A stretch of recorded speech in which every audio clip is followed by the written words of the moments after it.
This is the podcast that we ask our guests from in front and behind the camera, how did they get their foot in the door? What was the key to unlocking their success? What's their story? Who the hell are you? Me? Our guest today is an actor who cannot be pigeonholed. If you're watching the video version of this episode, you'll be able to see that he is one of the few actors who can steal the show, whether it be for laughs in Game Night, or as his villainous turn in his latest role in Roadhouse. His credits include 007 No Time to Die, Into the Woods, Aladdin, Bridge of Spies, The Big Short, and arguably the best episode of Black Mirror. We chat about pulling down the facade, and does success ever feel like enough? Being scared of working with your heroes, and unintentionally being a part of the very first American Kok Boru team, known as the rugby on horses involving goat carcasses. Our guest today is actor Billy Magnussen. To Elliot. Yeah. What is the name of it? Life in Film. Life in Film. Yeah, Yes, I knew Life that. in It's Film. in the email. Yeah. But it's just one of those things that you kind of, it's just fun chatting to people, you know? Yeah. What was the and- one that kicked off? Like, what was the movie you watched that you were like, fuck yeah, I want to go there? Oh mate, so many. I'm proper like. What was the one that popped up? Was it? Just be honest. The one that really like got me going as a kid and like kind of. Yeah, whichever one just came into your brain. Probably something like Jurassic Park. Oh yeah. Or like as a kid going to the cinema and going, holy shit! Like yeah. you want to be a part of that, you know. Are we the same age? I'm I about think, to turn you're- 39. Yeah, I'm 36. I had to really think about that. Yeah. Yeah, it's one of those things that the acting world is, at the moment, I feel like for me, I'm like, did you have a transition? Like a moment where you were like, hang on a minute, I'm a bit older, because you still look young, but... I think I'm there. I'm in it. Yeah, right now, the I'm, like, transition. right in happening, it. Yeah. That It's a you're- funny one though, isn't it? No one warns you about it. And then suddenly like, oh, you're playing the dad now, Yeah. and not the young. Not guy. yet. Haven't. Well.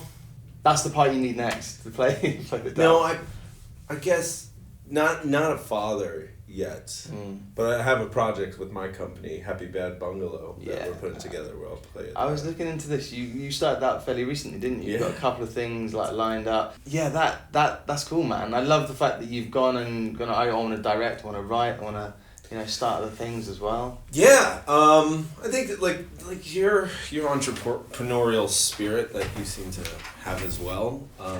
This is where suddenly I put on my podcast voice. and Well, it's that's what I'm completely- curious Yeah. about. Like, if it's recording already, like, Yeah. how about we challenge ourselves to Yeah. be not the character? Yeah, know? just normal chat. Just chat. Like a normal chat, normal like two people. That's the hope. That's That what, is- Yeah, that that's is- that's thanks, what I dude. like to do. How do you do that? How do you drop the facade? You know. I just try to relate to the guest. Do you know what I mean? Just be normal, like you're chatting to your mate, and it's kind of, if there's bits where we just go off on a tangent, it doesn't matter because I can cut around it, edit it. Yeah. We slag someone off, I can cut that out. So it doesn't really matter. But no, I usually do. I didn't usually start with how did it all begin, but one thing I want to ask you first because I don't want to forget about it. Yeah. Is Nomad Cowboys? I came across this. And Yes, I yes. need to see this. Yeah. Can you explain to the audience what that is? So I had the fortunate opportunity to do a play on Broadway. It was called Vanya and Sonia and Masha and Spike. And then I had this wonderful gentleman that I met there, Creed Garnick, who was my understudy at the time. Juilliard graduate, talented actor. We became friends, and he is from Wyoming. His family runs a playhouse in Jackson Hole, Wyoming. It's a long story, sorry. No, And we became friends. He was like, hey, come on out. I have a ranch out there. We'll ride horses. I learned riding horses doing Into the Woods, and I kind of fell in love with it. We would go out, hunt, ride horses, just hang out. It was a good time. And then his father would do this cultural exchange with the U.S. Embassy and Kyrgyzstan. And it's horse cultures that are just exchanging information. U.S. Embassy, sadly his father passed away. The U.S. Embassy then came to Creed and was like, hey, there's this game called Kok Boru. Can you put a team together? And I was just one of the phone calls he called. He was like, do you want to do this thing? It's like hockey on horseback with dead goat carcasses, and you throw it in the goal. And I was like, where I was in my life, I was like, fuck yeah, sign me up, dude, whatever. not realizing like we were going to a proper. It's like showing up to the Super Bowl and never hearing what football was, and you're playing in it. And you're on a horse as well. It's Yeah, not like yeah. it's, you know. And like what's crazy is like we played China, Russia, Kyrgyzstan, Kazakhstan, Afghanistan was there. But like we didn't really understand the rules, and we're playing with like the local JV horses, and then they have like the professional horses, which are a foot taller than ours. Oh, wow. We have to ride these horses and speak to them in different languages because it's not our horse. Like there was like trrr and like sh was like stop, and one was like ram. It was a crazy game. Again, the point of the game is there's a dead goat carcass, which they cut the head off right before the game. You have to lean off the horse to the ground, pick this goat carcass up, weighing 80 pounds. I don't know how much that is in. It's like, 32 kilograms or something. Oh, it's heavy then. Yeah. Oh, yeah. Oh, wow. Yeah. So you lean off the horse from the ground, pick it up. What, you're just... Yeah. you're just... Yeah. Wow. Yeah. But we just documented the whole thing. We were like, this is a crazy experience. It was one of the most, but the best part of it was being like, you know, the cultural impact of it was what was exciting. You know, you are the first introduction as an American in person in this foreign land, and they're just pointing at us going, cowboy, cowboy. And that exchange and the camaraderie and the fun and the communication and the brotherhood that was established through it all was unbelievable. That is such a random... Yeah. Also, like, because it was so random, were you like, we need to document this? We do. We do. I had to, like, and then they went back and did 2 or 3 more years playing the game. I was done. I injured my knee. You're like... on it. Yeah. I was like, I got a career. Or hopefully. Amazing, though. Yeah. I needed to get that in there because I saw that and I was like, that is mental. Yeah. It was mental. It was really mental. Like the horse, it was insane. Everyone got hurt. It was the most rewarding thing, again, from the cultural exchange element. Wow. It was really, really cool. We told people we were playing in the World Nomad games, and they were like, oh, you're gonna die. And you eat the goat. The winning team gets the goat After and you've played... eats it. So like we were the Jamaican bobsled team, of this thing, and we lost every game completely. And but they invited the other team. Always invited us to dinner afterwards, nice. and it was When great. does the documentary come out? I don't know. I'm not in charge of it. Creed's Yeah, in charge of it, so I don't really have a I saw a little bit proper of footage answer. of it and I was like, this looks mad. Yeah, it really is. So I'm going to look out for that one. But, I mean, yeah, to go back to what the podcast is normally about, I need to get that in there. But to ask how, I mean, you've done stage, you've done films, TV, all these different things. And I see your career and I go, fuck, you've done comedy, drama, all these things. Played real people. When you started out, what was the intention? Like, did you ever believe you would be where you are now? And where did that love come from? Sorry, There's a few your questions comment. in there. Yeah, there's a few questions, but it also gives me pause to look at it, where you are now, because like I don't know if you ever feel it. Like, there's this. Is it enough? You're always fighting, always fighting for enough, and you know it's a really.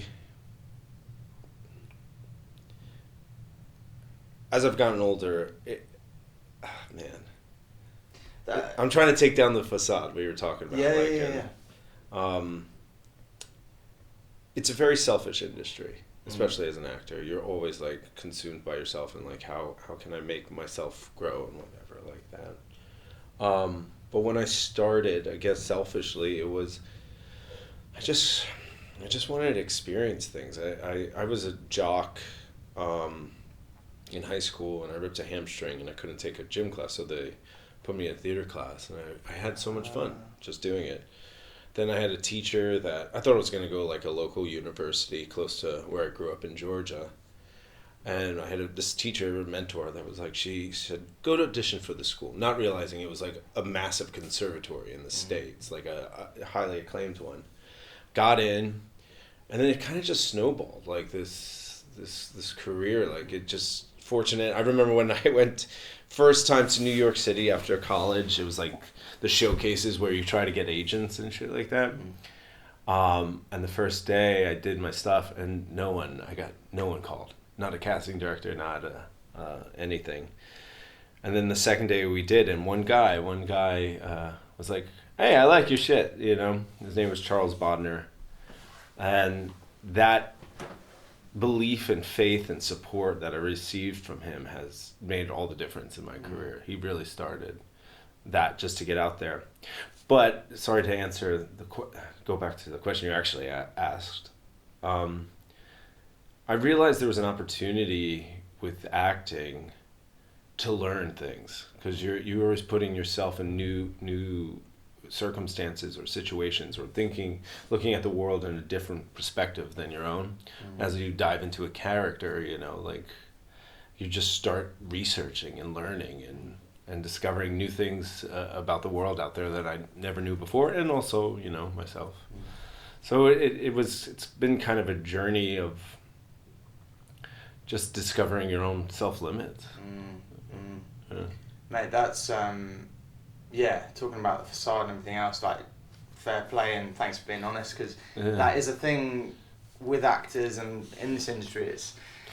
It is kind of all about you, and it can be an ego thing, and most notably it normally is. But in terms of, I feel the same. Is it ever enough? And I've not done anywhere near as much stuff as you, but no matter what I do, the jobs I do, and it's always like, what's next? Yeah. And it's hard to stop and kind of appreciate what you're doing at that time or what you've got. Do you? I mean, you mentioned it slightly there, but do you have that problem where you can't stay present sometimes? No, well, again, the funny thing about acting, or at least how I've always approached it, you do all the research for your character or whatever, but when you're there, you have to be absolutely present, which has kind of messed up my life in a weird sense, because I'm so focused on the present a lot of times that building a trajectory gets lost. I forget to be like, oh, there's an end goal. I'm just being very, very present. And so, like, I don't know, it's a mixture of the two. I'm going off on my thoughts getting a little lost, because I was interested at a point you said before. It was about pulling the facade back, the selfishness. I think, you know, coming to 40, and actually talking about that guy, Charles, I realized the greatest gifts I ever had so far in my career were support from other people and belief and, you know, helping and assistance in a sense, a guidance or confrontation of, like, the truth. And that's kind of like the genesis of how Happy Bad Bungalow, my production company, came up. We're just artists helping artists. That's all we want to do. Is, like, I know I've learned over the years that there's shit I'm really bad at. And I'm not really bad at it, but there's other people that are brilliant, and they don't have the opportunity or the space or the invitation to come and, like, shine. And, like, our company specifically is about, you know, elevating those voices or those identities. Not saying we can do it successfully, but we're giving our fucking darndest, you know?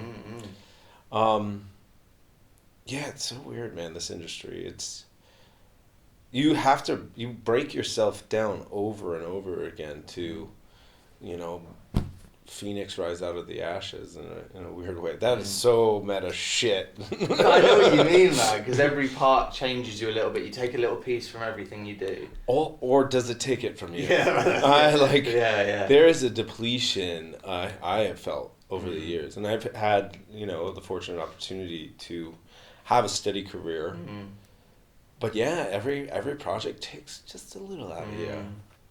And yeah, 100%. I don't want to make this about me, but no, it's please. my personal experience with a role that I had to lose 2 stone for, and I was the weight I am now. Yeah. So I got really, really thin. I got to, like, under 9 stone, just under 9 stone. It was fucking crazy. Yeah. And it affected me for, like, 2.5 years afterwards. And, you know, that was just part of the way I did it. I didn't do it very. I probably should have had someone to help me do it, but... Yeah. What did you do? You just stop eating? No, I just didn't eat carbs for a long time, and then the film got delayed, and I was exercising, was running, and doing all these things, and the character was meant to be a dancer, so I was training to dance at the same time, and I was doing all these things, and I got really, really thin, to the point where I was too thin. I ended up even breaking my hand and my wrist, I think 2 weeks before doing the film. Fuck. And so I didn't want to tell anyone. My hand was in a cast, and I thought, if I tell them, I'm going to get fucked. I'm the lead in this film, they're just going to, find someone else. And this was 2 years of waiting for this film to happen. And low budget independent film, I thought I just can't tell them. So I remember going to the dance lessons, having to take It off. and just pretend it was fine, and obviously not do anything where I was putting my weight. And it was just, after doing that film, the kind of, what it's like when you've got a project and you think, oh, this is going to be the one that's going to help me get the next one. I didn't work for 2 years because the film was delayed and all this stuff. And it was the come down afterwards. That film really took not a piece, it took a chunk out of me. And it was like years of recouping. Have you experienced like doing a role where, it's kind of almost like I don't know, it's like it's like, wow, I really kind of affected me mentally. So I had like depression after that, and I got better once I got another role and I could move on from it. Yeah. Did you ever have a problem like shaking roles sometimes when you've got so deep into them that you kind of, it's hard to get rid of that? Yeah, of course. Like there's voices that you're like every time they shut up in my head. It's always going off. It's tough to shut it off. I was talking to a castmate of mine last night. You ever hear this guy Daniel Bruhl? He's a great guy, Spanish-German guy, fantastic actor. But he was talking to some of his other mates. Is he in Rush? Yes, that guy from Rush. Yeah, he's great. But a great guy. And him and some other actors, and they were having a conversation, that every 5 years something shows up for you. In the interim, you got to go hunt. But going back to, pieces that go away with you or they take away from you or stick with you. Yeah, they all stick with me to a point. Do you ever do the thing where you're lying in bed at night and you go, why the fuck did I do it that way? A year later.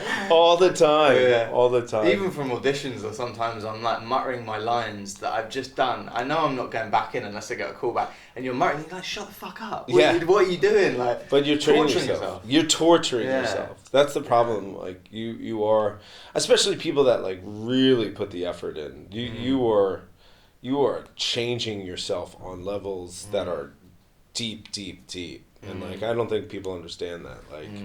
Or I think the talented people or people that really take this seriously, because it is an art form. And I actually, when I was in my 20s, I didn't think it was an art form. I was like, you just fucking say your lines, you fucking hang out, And then I slowly, like, again, having the opportunity to work with some beautiful people, and there's a change you shift in mentality, and there's a change in physicality. There's a change in spirit that happens with each project, and I don't know if you can shake it, but I think it sharpens you too as a person. You even become more specific as yourself, Well, definitely.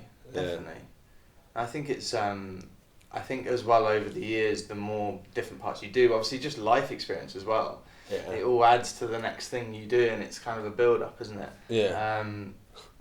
This sounds really pretentious, but... No, it doesn't. I just don't know, like, to be honest, like, still, I'm, like, out here doing a project right now, and I don't know what the fuck I'm doing next after that. Yeah. Like, that's what's crazy. It's like, I'm still, like... Well, then, Mike, I guess don't have a career after this job. Yeah. It's like, what do I do next? But I love that you've said that, because a lot of people like myself will look at you thinking you're working all the time, and he's got all these things lined up. Because you do have a career that people look at and go, fuck, you've done a bit of everything. That's so... I'm, like, flattered that you say that. And I'm not just saying that, genuinely, because there's people that come on the podcast that I don't know much about, but I genuinely followed your career. And I'm a big fan, so like that is genuine. I'm not just like... Thanks so much. I'm British, I don't blow smoke, you know what I mean, unless I want to. But yeah, no. Do you know, like, it's so funny, maybe this is like, I probably need therapy for it, but like you say that, and like for me, in my head, I still am like, fuck, I haven't done anything.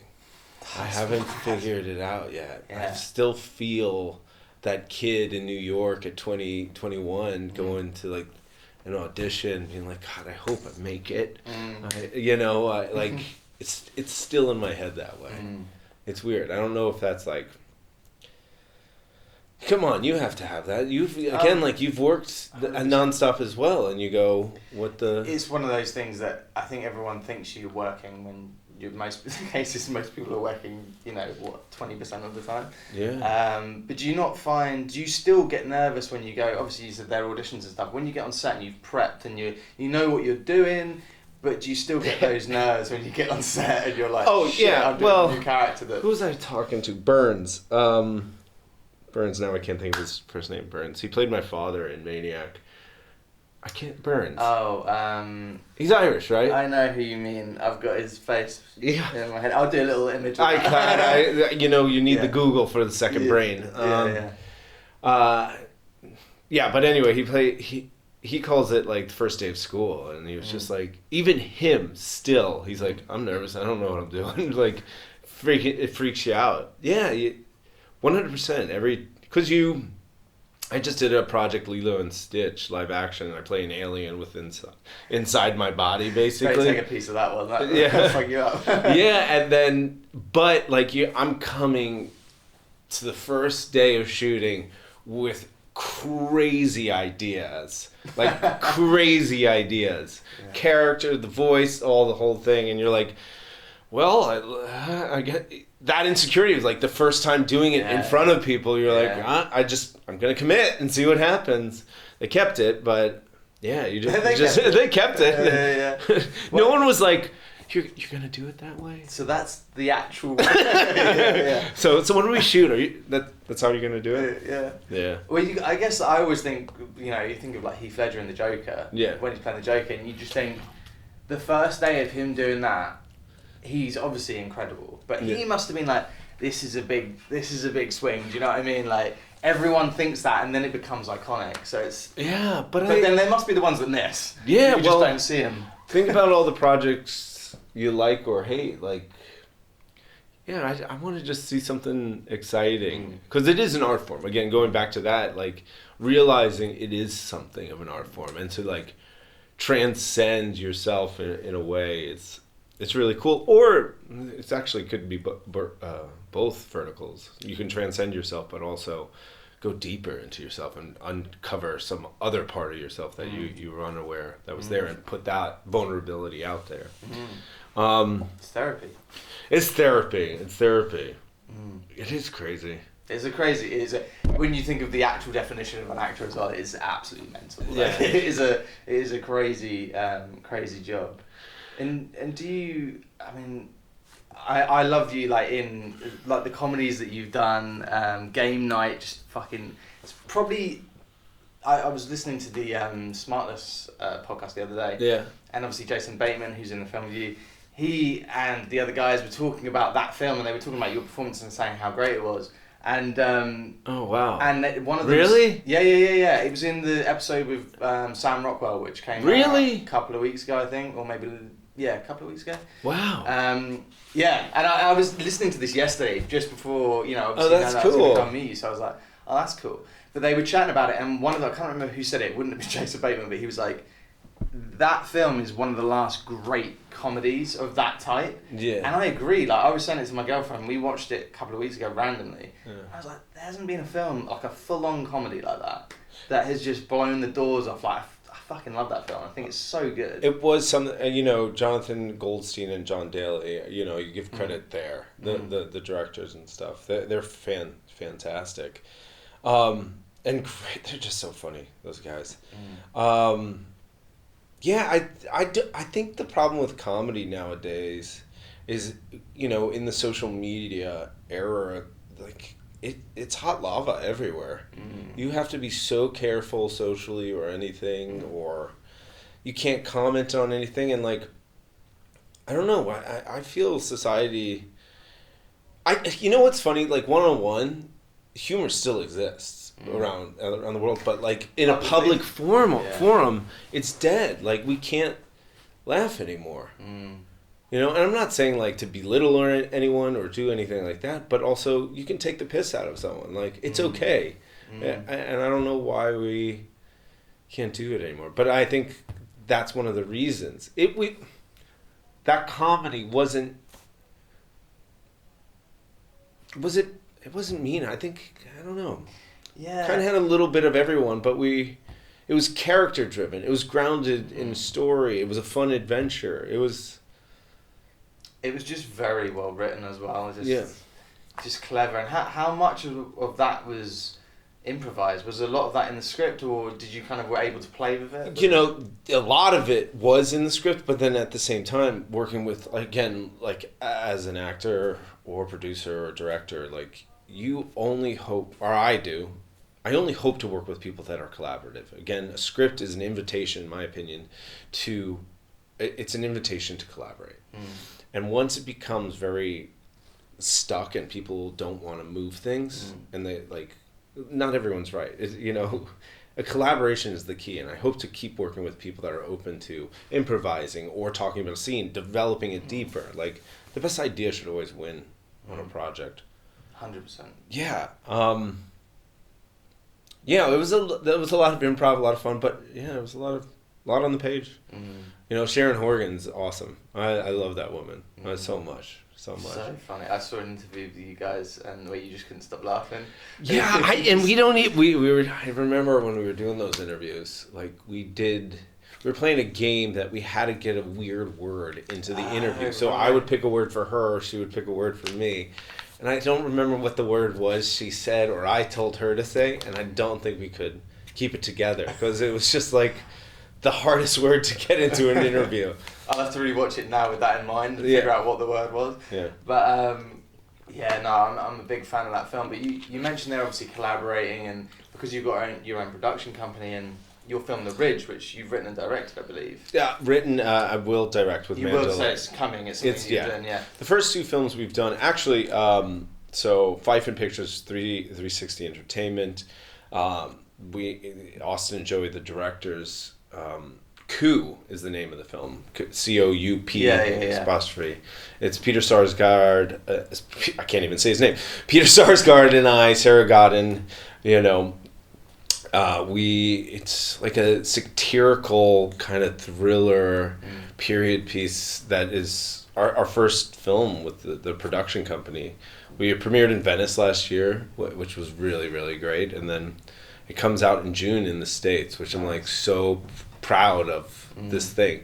And like again, like the entertainment world has changed because of streaming so much. It's either you have a mega film that's like $100 million, or you have a film that's $2 million, which is so hard to get off the ground. And our film there is like, with the budget we did this film Coup, I'm so proud of everything we achieved in it. Yeah, you're an amazing cast. It's amazing cast. Yeah. I mean, but the story's fun. That's why it's funny, like people can read a script and be like, hell yeah. Again, it was an invitation to collaborate, and everyone knew there's something exciting there, you know? So that was the first one. We just wrapped our second one called Violent Ends, which was directed by John Michael Powell, who started in the industry as a editor, actually. He edited a film I did years ago. But yeah, this is his sophomore directing project, and it was in Arkansas. Do you know where Arkansas is? I mean, I've heard of it. I know it's probably in the middle of nowhere. Yeah, beautiful part of the country. Yeah, it was, but like, you know, as an actor, I've said this quote before, you know, I as an actor, I am a color in someone else's palette. I could be the best blue I can be, but all I can be is blue. Moving into producing and directing and writing and all that stuff, you start holding the palette and you get to be the painter, you know. And I want to invite, you know, multiple people to paint this picture together.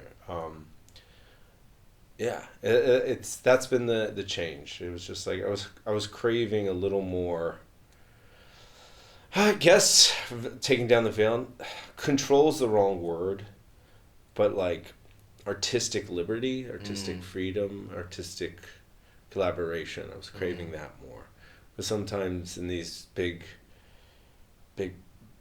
bigger films, you are just, a hired mercenary. Yeah. You do your job and get out. Yeah. Well, just having that, which is great too. Don't get me wrong. But having that involvement, and it must be really fulfilling to, a script that you've written, and then you're going to go and direct it. It must be terrifying as well. Is that the first thing that you've directed yourself? Which one? Ridge, The Ridge. Oh, The Ridge. No, I haven't even directed it yet. No, I've directed some shorts that we've done at Happy Bad Bungalow, but this will be my premiere feature directorial debut. Is that nerve-wracking? Or? No, it's, you know what? What I've found, what I believe, people are in this industry because they love what they do. Give them the space and liberty to solve it themselves. Your job as a director is to direct, to steer the ship. That doesn't mean I have to pull every anchor up. I don't have to do the masts and all that. I just have to be able to coordinate everything in such a way and give it a concrete answer. And that's what drives me crazy when you work with a director where you're just like, do you have a vision or not? And if you don't, that's fine. Let's collaborate and think about it.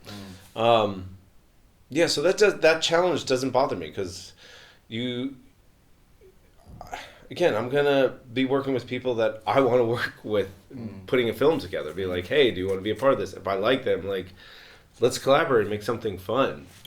It even through the creative process of building the script and with the producers, pulling the cast on, I think it's all fun. This industry, we're not curing anything, It's not... I think I've noticed the smoother things go is because it naturally flows and fits into it, and you should listen to that rhythm.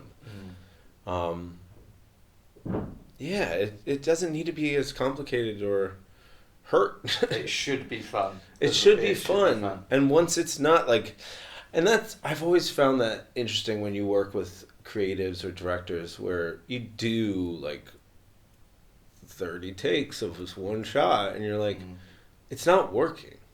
Let's move on. Let's do something else. That's the famous story from Jaws. Don't show the shark. The shark wasn't working, so don't show it. And what happened? Made the film. It made the film. That was learn from that. There's a reason the energy's not moving that way, so redirect it. 100%. Yeah. I think that's great, man. The fact you've got your own production company and you've got all these bows to your string, strings to your bow. That's awesome, man. That's that kind of it's my dream. Then do it. Well, I'm writing scripts, so I'm trying. Yeah. It's knowing how to get it in front of the right people, to get it greenlit and to get that collaboration going. And this has only just come to me now, but in terms of your production company, how would someone get a script on your... I mean, this can be just for me, but I invite you to do the same thing. The whole purpose, like I said, is artists helping artists. If I can be advantageous or helpful in someone else's process of getting something made, I would absolutely help.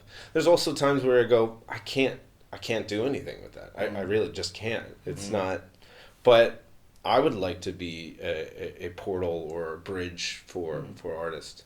You just, Happy Bad Bungalow. Just Google it, And the truth is, if we are into it and we feel we can be collaborative and advantageous, we'll reach out. We'll reach back. It's hard to know, isn't it? Because this is obviously a bit for me now, but again, taking the veil down. But it's hard to know. You put a treatment together, or you send them a part of the script or the whole script, and people haven't got time. They haven't got time to read necessarily a whole script. So it's kind of I'm in a learning process. Do you know what I mean? But again, yes and no. Listen, come on. If you prioritize what's important to you, you have time. There's a lot of times in this industry, people say that you're a priority, but you're not. And I don't know, man. That's the reality. This industry is a hype industry. It's a real hype industry. And hype is fake. You know, I think somewhere, again, and like I'm bashing social media, I guess. Number count, like count, whatever. Oh, what, on IMDb and things like no, that? Oh, no, I was just talking. Like followers on... Yeah. That doesn't equate to talent. Apparently it does now, though. But it doesn't. We know that. We know it doesn't. Like, we all know it doesn't. And that's what's crazy, I think, sometimes. I'm not saying I'm the fucking most talented. Just be clear. I'm just saying, like, to recognize views or likes or all that doesn't always equate to a talent, especially in a specific field, I guess, because it could translate to anything. Yeah, you know. That is the scary thing, though. It feels like just in the time that I've been acting since I was 19, it's changed so much, and as you say, social media really has influenced it a lot. And sometimes I go to an audition and you see the people in the room, you're like, I know that person, I know, and then you do get the sense sometimes that they've chosen the person with the most followers, or like the YouTuber, or like, and that's something that never used to be a thing, and now it does feel like that's... I see, because I think the idea, again, like, the entertainment industry has been taken hostage by, let's say, the tech industry. And not saying there aren't creatives in the tech industry, but an algorithm doesn't tell you how you feel. And, like, I think we forgot how to really touch what's inside sometimes, or address what you feel rather than just numbers. But no, and some reason I think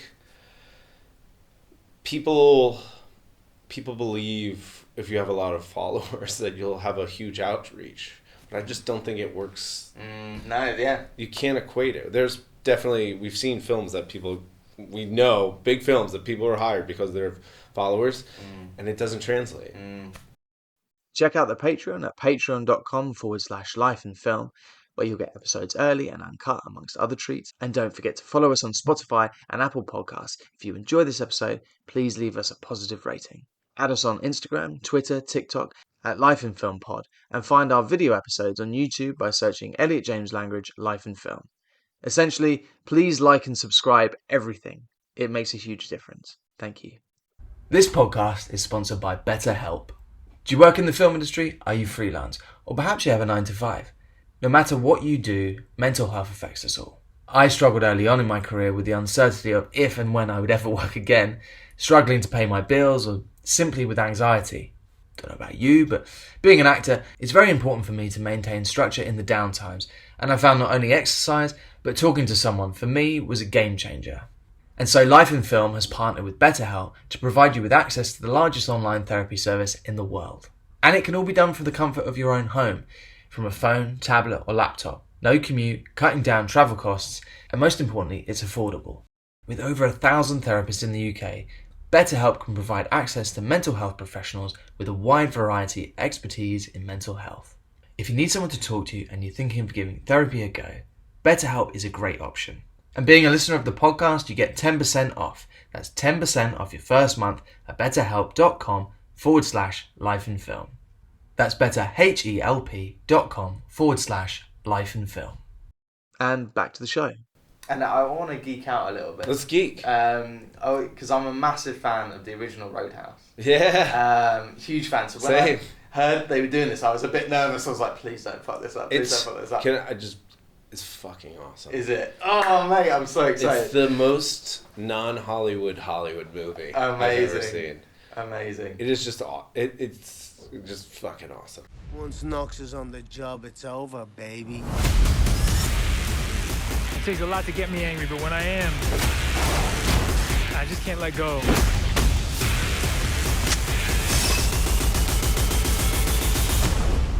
People seem a little aggressive around here. I heard the director say it was his best film, which blows my fucking mind because he's done some great films. I mean, Day After Tomorrow, like yeah, Day After, No. Live, Die, Repeat. Yes, it had another name though, didn't it? Yeah, that one, Mr. and Mrs. Smith, he did Swingers, like, he's... So many, Born Identity. Yeah, like, Doug Liman we're talking about. Yeah. For the audience. Who is awesome. Yeah. Awesome guy. I would work with him in a heartbeat again. I'm so glad that it's... Yeah. Because I watched the trailer and I was like, fuck, this is going to be great. And I was like, please be good. Yeah. I'm really looking forward to it, man. And I like... Are you playing like it looks like you're a bit of a villain in this. Yeah. I don't know if you're allowed to say, but... Yeah, why not? Yeah, it's a movie. Yeah. I play this character, Ben Brandt, who is trying to take down the Roadhouse. And nice. I quote unquote, the bad guy. Yeah.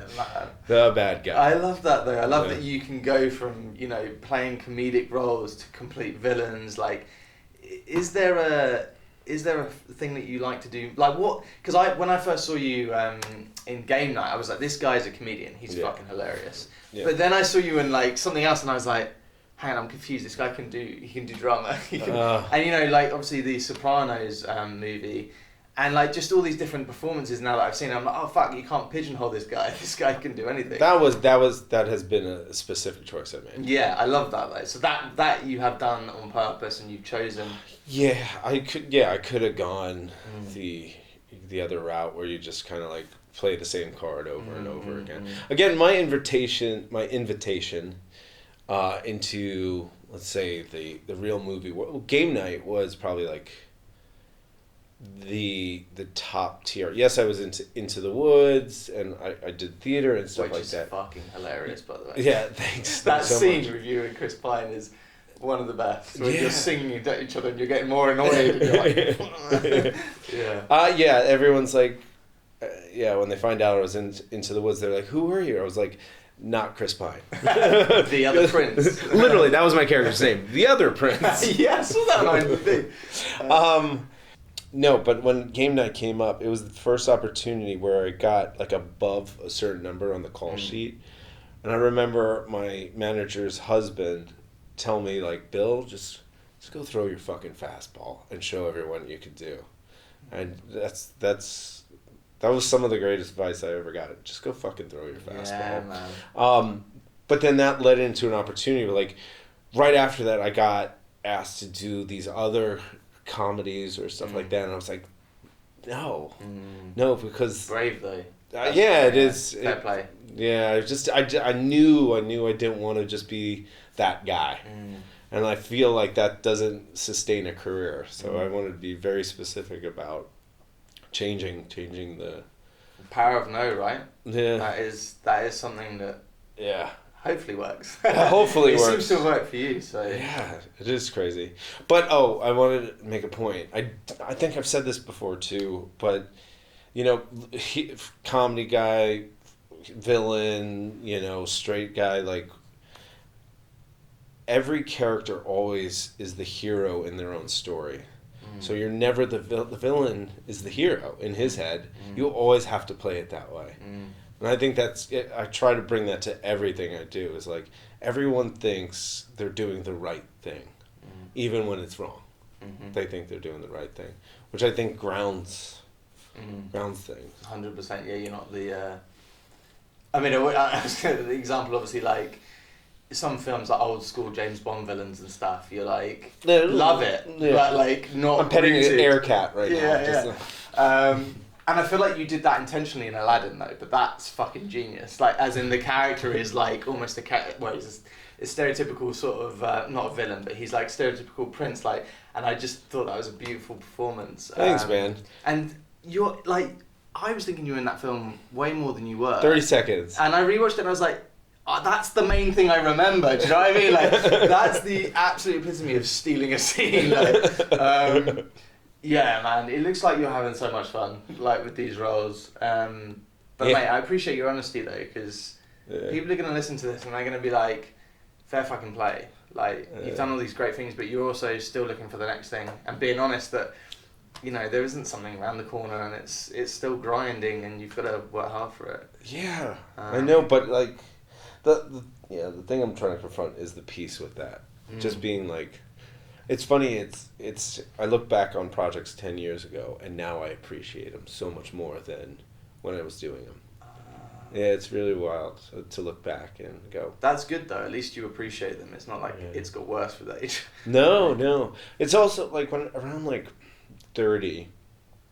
When I turned 30, it's like when game night started happening or something like that. I was like, oh shit, my career started, and then I looked back and I was like, oh no, I've been in it. You're in it, yeah. Yeah, and then there's a sense of like, oh, I'm allowed to be proud of these things that brought me to this moment. I'm allowed to. There's something in also I feel in this industry that you've come across it, like when you compliment other people, you compliment me, and there's like you have to suppress you have to suppress it weirdly socially instead of going like, thanks. I really tried hard. I tried hard. I thought that was a British thing, so you obviously, I mean, you said it before, but you do feel that you kind of feel a bit like, thanks, but like... Yeah, why is that? Why can't we actually... Protecting yourself, perhaps? I guess. Yeah. I don't know. I think it's like... I mean, I totally get what you're saying, I do the same thing. Yeah. But it's like if we don't... maybe it's protecting also ourselves from the negative feedback. If we don't take the positive feedback, that means we can also not take the negative feedback, so we're just safe. Does that make sense? Yeah. Don't read a review. Don't read a review. Right. That does make sense. But we all do. I just I want to wrap it. I will start to wrap it up, but in terms how of... have you found to do the structure of this shit? Like honestly, what has been the key to structuring it? Like when you say wrap it up, like...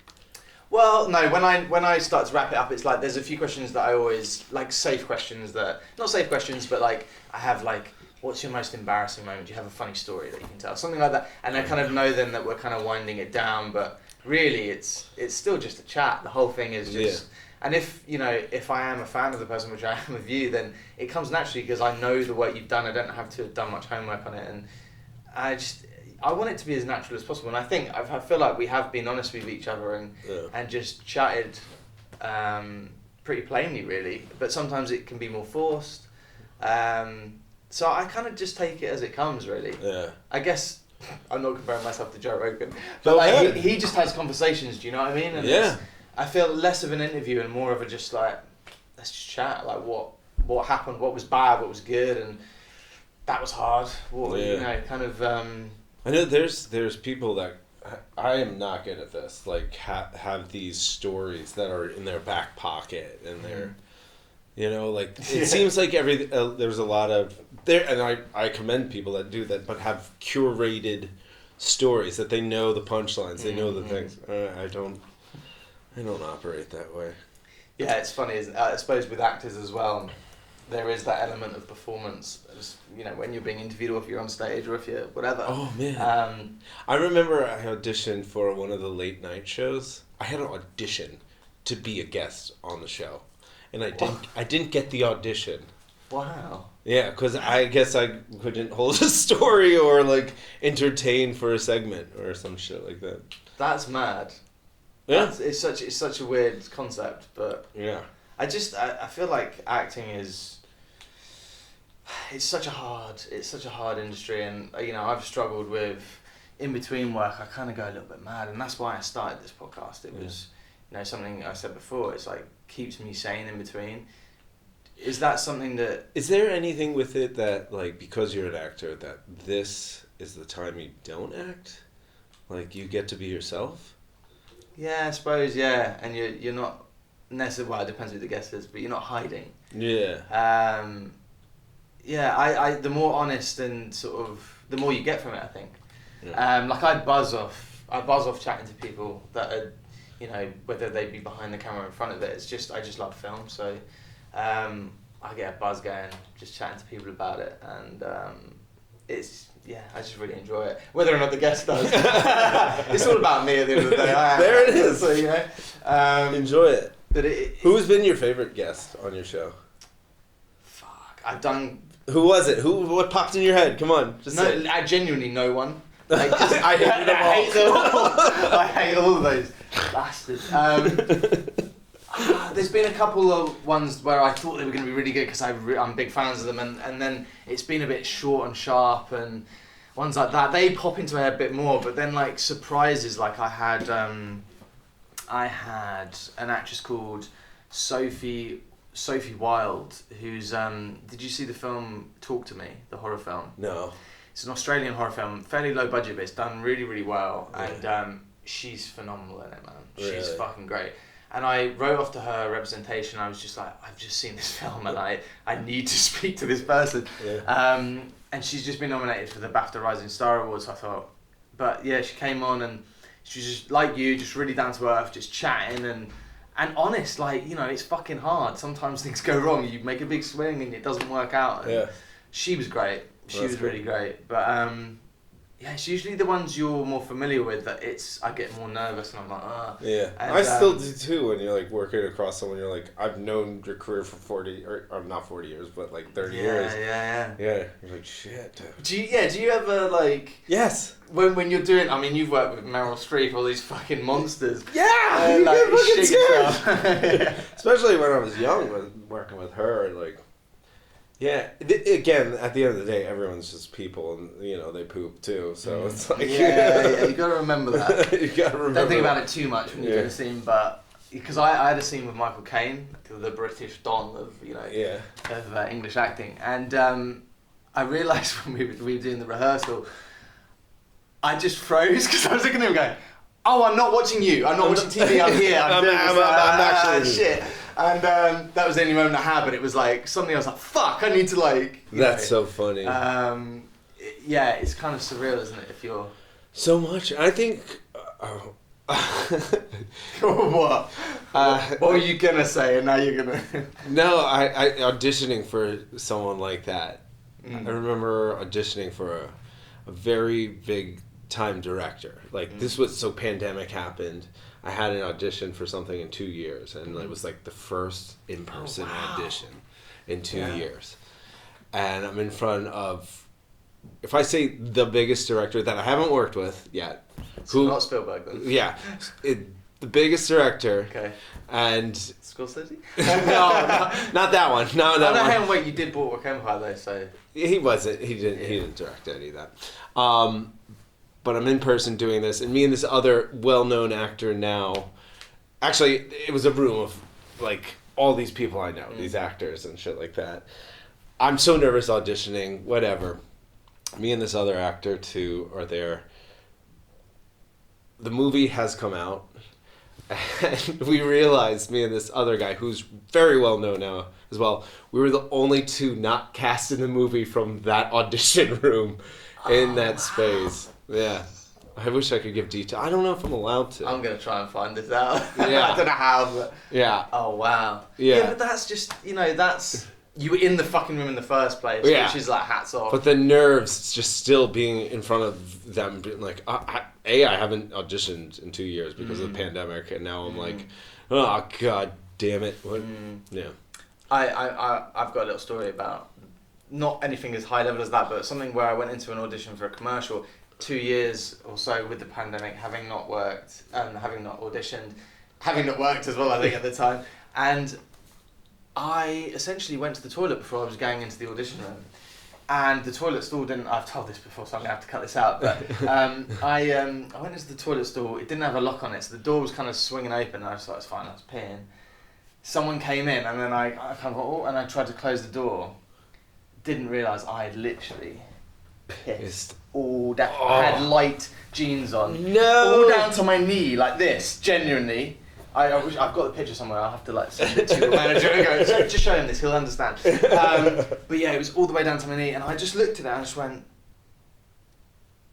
I'm fucked. fuck am I going to do? Fucked. And the only way to get out of there was to walk through all the people waiting to go in. There was no other way out.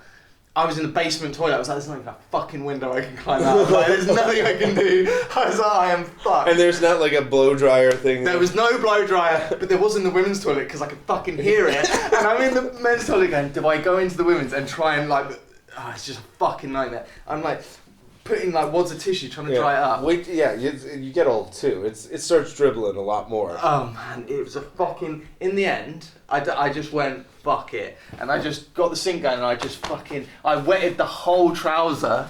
So the whole smart, yeah, well the done. whole trouser was the same colour, so I had to literally like make sure the whole thing. And I'm looking in the mirror, going, yeah. These people came in, and I'm there going, they're looking at me, and I'm like, oh fuck, doesn't matter. Did you get the job? No.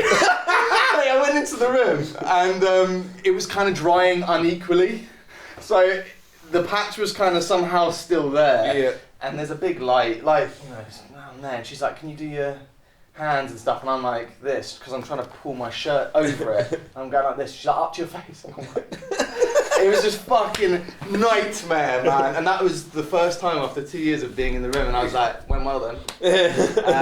My girlfriend messaged me like, "How did it go?" Just sent her because I took a picture of it when it happened because I was like, "No one's gonna believe the extent of how bad this is." And I just sent her the picture of my like, and she was like, "Oh, what happened?" And I was just like, yeah. Well, what do you want for dinner, honey? please. But so we've all had embarrassing moments. Yeah. Mate, honestly, this has been a real pleasure. Thanks for taking the time. Cheers. It's been great, mate. Cheers. Thanks, man. Thank you to our guest Billy and Narrative PR. And thank you to the team at Future Artists Entertainment. As always, thank you to our sponsor, BetterHelp. If you'd like to hear more from the cast of Roadhouse, seek out our Roadhouse special episode on YouTube from Friday.